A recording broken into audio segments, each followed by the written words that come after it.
So hi, I am Ankita और मेरे साथ है बड़ौदा से ही इरफान पठान जी। तो मैं पहले बताने वाली हूँ कि मेरे और आप में बहुत ज्यादा कॉमन है। मैंने पहले भी बोला था, आपने पूछा था क्या। एक तो मैं भी बड़ौदा से, आप भी बड़ौदा से हो। बड़ौदा जिंदाबाद। यस, बड़ौदा जिंदाबाद। एंड सेकंड चीज, आपने भी साउथ में वर्क किया हुआ है या, एंड मैंने भी साउथ इंडस्ट्री में काम किया हुआ है। एंड थर्ड चीज, हम दोनों एक ही फ्लोर में एक ही सीट पे यहाँ बैठे हुए हैं। मुझे सब बड़ा वाला सौभाग्य मिला है, तो ये सारी सिमिलरिटी है। तो मैं बेसिकली, आपको ऐसा कौन सा टाइम था कि आपको ऐसा लगा कि मेरी लाइफ में मुझे सिर्फ क्रिकेटर बनना है? जब मैं इंडिया अंडर 15 को खेला। हाँ। मलेशिया में वो टूर्नामेंट हुआ था, ये 99-2000 की बात है। और तब मुझे पहली बार लगा कि यार अब तो पीछे नहीं मुड़ना है। हाँ। सिर्फ वो अंडर 15 को हटाना है और सिर्फ इंडिया आना है। तो तब मुझे पहली बार यकीन हो गया कि मैं इंडिया खेल सकता हूँ। अगर मैं जूनियर लेवल पे खेल सकता हूँ तो सीनियर लेवल पे जरूर खेल सकता हूँ। Okay. And like always life में कभी भी फर्स्ट चीज होती है ना, तो हमेशा याद रहती है इंसान को।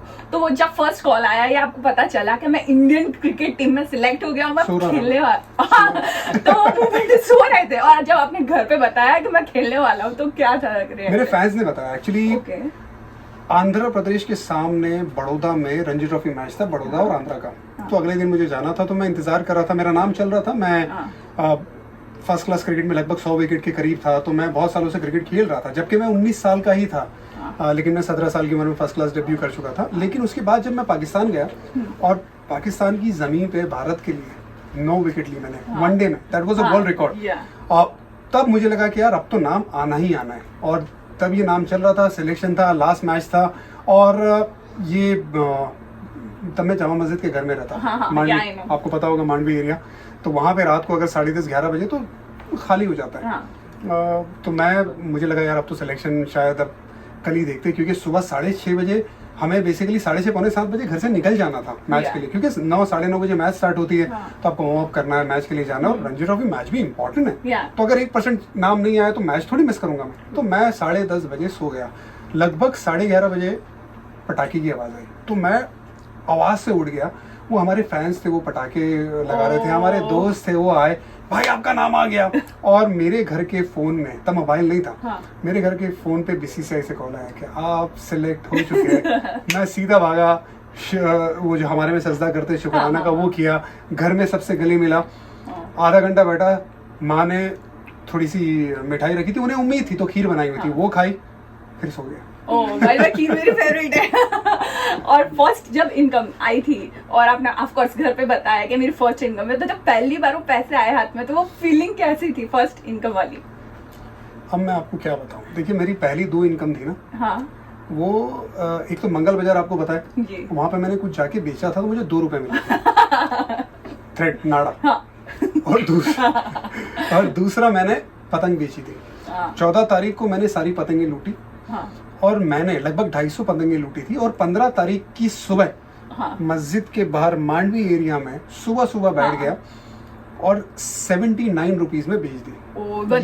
ये मेरी पहली 2 कमाई। जनरली बता तो गुजरात में उत्तरायण का बहुत ही ज्यादा पागल जैसा फैन फॉलोइंग होता है लोगों को। तो और आप कमेंट्री भी करते हो बहुत ज्यादा, तो कुछ कमेंट्री गुजराती में हो जाए? आवड़े से केम नहीं आवड़े। लास्ट के आप फर्स्ट एक्सपीरियंस जब फर्स्ट हुआ था IPL और आप सिलेक्ट हुए थे, तो आपका क्या था? आपको पता चली कि इस तरह से अलग अलग टीम होने वाली है, तो आपका क्या रिएक्शन था? आपको क्या फील हो रहा था उस वक्त? देखिए, सबसे पहले तो ये समझ में नहीं आ रहा था कि इतना ज्यादा जो माहौल, जो खूबसूरत माहौल बनने वाला है। इंटरनेशनल प्लेयर हमारे साथ खेलेंगे, जिनके सामने हम लड़ते थे, जिनके सामने हम फाइट करते थे अपने मुल्क को जिताने के लिए। तो वहाँ पे उनके साथ हम खेलेंगे, कंधे से कंधा मिलाएंगे, एक टीम को जिताने के लिए हम कोशिश करेंगे। दूसरा, क्रिकेटर्स और फिल्म स्टार साथ में आएंगे। ये जो तालमेल की बात होती है, जो मिलाप की बात होती है, क्रिकेटर टीवी पे देखते हैं, सिर्फ रियल लाइफ में भी हम साथ होंगे। हमारे ओनर्स बनेंगे, प्रीटी जिंटा। तो ज़ारा हमारी ओनर थी, वीर ज़ारा। सो वो चीज़। और दूसरा हमें ये था कि 2 महीने क्रिकेट खेलने के लिए इतने ज़्यादा पैसे मिलेंगे, यकीन नहीं होता था। क्योंकि देखिए, हलाल कमाई जो है उसमें कोई बुराई नहीं उसके बारे में बात करने के लिए, क्योंकि उससे फाइनेंशियल स्टेबिलिटी बहुत ज़्यादा मिलेगी सभी को।